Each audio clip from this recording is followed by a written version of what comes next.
Aujourd'hui, je vous montre très rapidement comment retoucher les couleurs de vos photos et faire en sorte qu'elles aient l'air naturelles.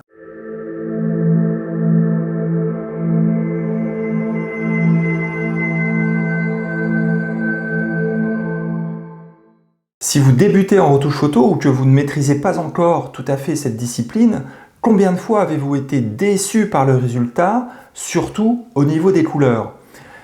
En fait, moi je m'aperçois très souvent que parmi mes élèves, la grosse difficulté survient au moment de retoucher les couleurs. Alors autant certains curseurs des logiciels, certains outils, certains réglages sont plutôt simples et intuitifs à utiliser, autant lorsque vient le moment de s'attaquer aux couleurs, eh bien c'est un peu la panique à bord puisque on ne sait pas trop comment s'y prendre, on ne sait pas trop ce qu'on souhaite obtenir.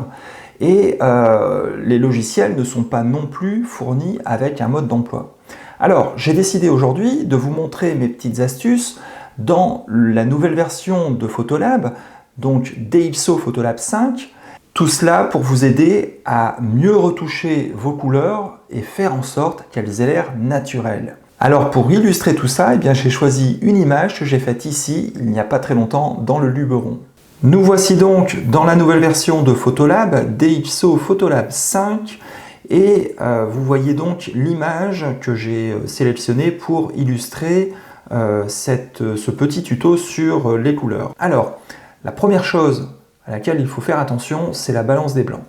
La balance des blancs, vous le savez certainement, vous pouvez la retoucher totalement, en tout cas la corriger ou la modifier totalement en post-traitement, puisque à partir du moment où vous shootez en fichier RAW, en format RAW, eh bien vous avez la main pour la modifier complètement après en post-traitement.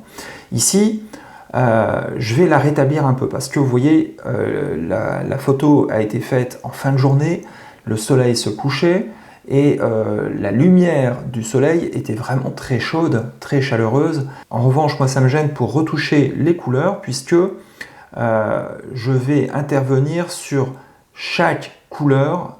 En gros, la technique c'est ça, c'est de ne pas agir d'une manière globale sur les couleurs, mais d'intervenir tel un chirurgien sur chaque couleur pour les affiner de manière la plus précise possible. Alors, vous voyez ici, j'ai rétabli la température de l'image pour retrouver, je dirais, une température plus proche de la réalité en fait. Ensuite, vous voyez qu'ici, dans DxO Photolab 5, vous avez un tapis déroulant avec plusieurs possibilités. Alors, si je mets le rendu en fait des couleurs du niveau du boîtier, on obtient ceci. Maintenant, ce n'est pas le Canon 1000D, en l'occurrence. L'appareil que j'ai utilisé, c'était le Sony A7R3. Donc, on va corriger ça tout de suite. Voilà. Donc là, ici, je rectifie en fait le rendu des couleurs tels qu'ils étaient capturés par le boîtier. Vous voyez qu'ici, j'ai un curseur intensité. Donc, je peux accentuer ou diminuer l'intensité du rendu de mon boîtier. Voilà. Donc, vous voyez qu'ici, moi, il est par défaut à 100. Moi, je vais le baisser un petit peu. Je vais peut-être le mettre du style à 60. Et je vais augmenter légèrement l'intensité de ce style-là. Voilà, la partie la plus intéressante maintenant va se situer ici. Alors, dans l'onglet TSL, j'avais déjà fait une vidéo sur comment modifier et maîtriser les couleurs de vos photos dans, à l'époque, DxO Photolab 4. Je vous mets le lien de la vidéo juste ici. Et je ne vais pas m'étendre donc sur cet outil-là puisque j'ai déjà expliqué comment on l'utilisait. Donc en gros, je vous rappelle quand même, vous avez ici deux roues chromatiques. Il y en a une à l'intérieur, une intérieure et une extérieure.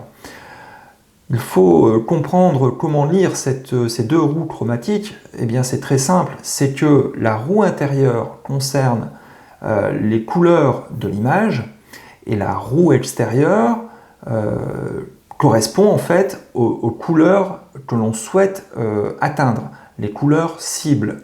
Donc, on lit toujours la roue de l'intérieur vers l'extérieur. Hein, je crois que là, maintenant, c'est assez clair. Donc, vous voyez que par exemple ici, sur les couleurs, je peux les modifier complètement en faisant le tour de la roue chromatique de cette manière. Bien évidemment, moi je ne cherche pas à modifier les couleurs ici, hein, c'est pas le but. Le but c'est de les sublimer, de faire en sorte qu'elles soient belles, elles soient pimpantes, elles soient attractives, mais sans les dénaturer justement.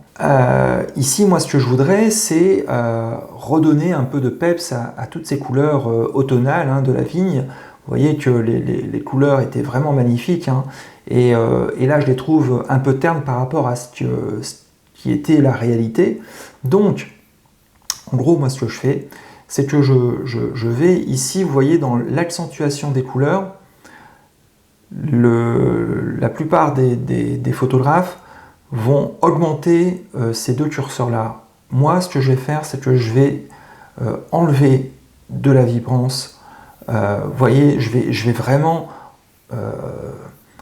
enlever de la couleur, en fait, hein, quelque part. Surtout aux couleurs qui ne sont pas très vives. La saturation, je vais la laisser à 0. Et maintenant, je vais revenir ici à l'onglet TSL où je vais pouvoir agir sur chaque couleur. Alors, on va sélectionner par exemple, avec l'aide de la pipette, eh bien, le jaune de la vigne, hein, parce que c'est d'abord cette couleur-là qui saute aux yeux, hein, c'est cette couleur-là que j'ai voulu capturer. Et là, par contre, on va augmenter la saturation et surtout, on va augmenter la luminance. Voilà, comme ceci. Je dirais même que moi, je voudrais que ces couleurs tirent un peu plus vers le orange, vous voyez. Voilà, parce que j'ai envie de conserver un petit peu de vert par ici. Voilà, donc, on va maintenant passer à un autre canal de couleurs. On va aller chercher le vert ici, par exemple. On va pareil, on va augmenter la saturation et un peu la luminance, mais pas trop. Vous voyez, le but ici, c'est de conserver les détails dans les couleurs. Hein. C'est de ne pas de les cramer. Ok, alors maintenant, ceci est fait, on va passer aux couleurs bleues. Les couleurs bleues ici du ciel, par exemple. Alors, petit moyen pour savoir si on retouche bien les bonnes couleurs, on va saturer à fond pour voir ce qui est vraiment modifié. Vous voyez qu'ici on voit bien. Donc, c'est bien le ciel. Il y a eu aussi du bleu dans la montagne. Hein. Je ne sais pas si vous l'avez vu. Donc, on va vraiment baisser la luminance. Voilà. Je pense que ça suffit. Alors vous avez remarqué ici, j'ai des petites taches de poussière. Je pourrais les corriger très rapidement avec l'outil correction des défauts. Voilà, il doit y en avoir d'autres. Hein. Je sais que j'ai des poussières sur mon capteur. Pour l'instant, on ne va pas s'y attarder. Ensuite, pour retoucher les couleurs, eh bien, je vais me rendre dans les réglages locaux et je vais activer le filtre gradué pour le ciel. Hein. Donc là, on va tirer un trait sur le ciel, à peu près comme ceci. Et on va en baisser l'exposition. Hop, voilà. Et au niveau des couleurs, vous voyez, on va refroidir un petit peu cette zone du ciel pour que eh bien, les couleurs soient un peu plus, voilà, un petit peu plus sympathiques. Voilà. Il reste quelque chose que vous pouvez faire aussi, c'est actionner DxO Clearview Plus. Alors, ça correspond plus ou moins à l'outil clarté dans Lightroom. Et vous voyez qu'en actionnant ça, déjà on voit apparaître les taches de poussière dont je vous parlais, mais c'est que en augmentant d'une certaine manière le contraste, eh bien on augmente la saturation des couleurs. Donc, vous voyez pourquoi ici, au début, j'ai ici plutôt dans cet onglet-là, j'ai diminué la vibrance parce que je savais très bien que la saturation allait augmenter dès lors que le contraste allait augmenter aussi.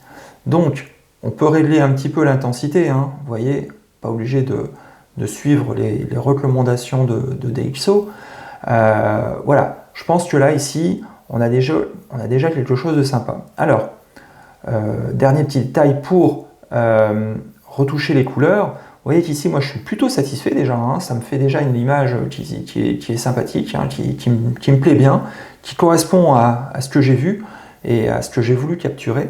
Il reste un petit détail, c'est que moi, je rajouterai ici un filtre gradué. Alors, on va faire nouveau masque et on va tirer un autre trait de cette manière.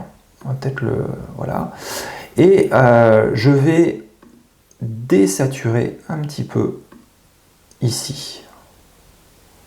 Voilà, vous voyez, si je désature complètement, mais là je vais enlever un petit peu de saturation parce que pour moi elle est trop prononcée, alors que maintenant on est plutôt pas mal. Il restera des petites retouches locales à faire, hein, ici, par exemple enlever un petit peu de haute lumière ici dans cette zone-ci. Bon là c'est vraiment très précis, hein.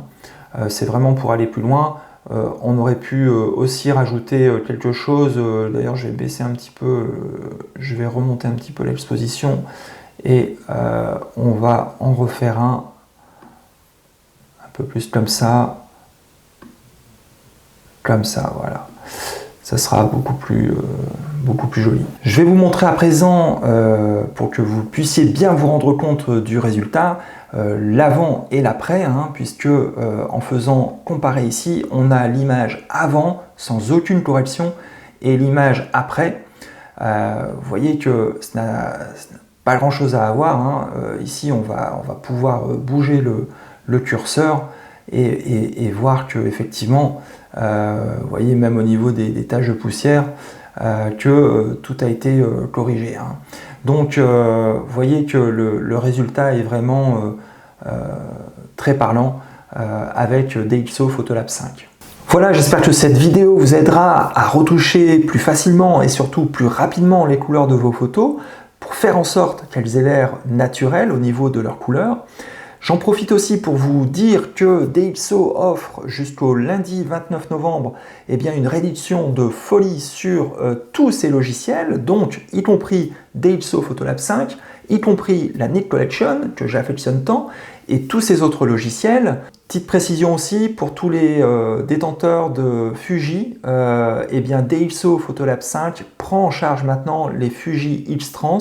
Donc je sais que c'était très attendu puisque beaucoup de membres de ma communauté m'interrogeaient régulièrement sur le pourquoi DxO ne prend pas en charge les fichiers Fuji. Et bien maintenant c'est chose faite, donc il n'y a pas de raison que vous ne puissiez pas en profiter également. Donc je vous invite à vous rendre sur le lien que je mets juste en dessous de cette vidéo pour bénéficier de ces 50% de réduction sur tous ces logiciels DxO. Voilà. Je vous dis à très bientôt pour une nouvelle vidéo sur la retouche. La prochaine fois, on parlera certainement de Lightroom qui a fait aussi de gros progrès dans ses fonctionnalités. D'ici là, prenez soin de vous. Je vous souhaite de bonnes photos, de bonnes retouches et à bientôt. Ciao!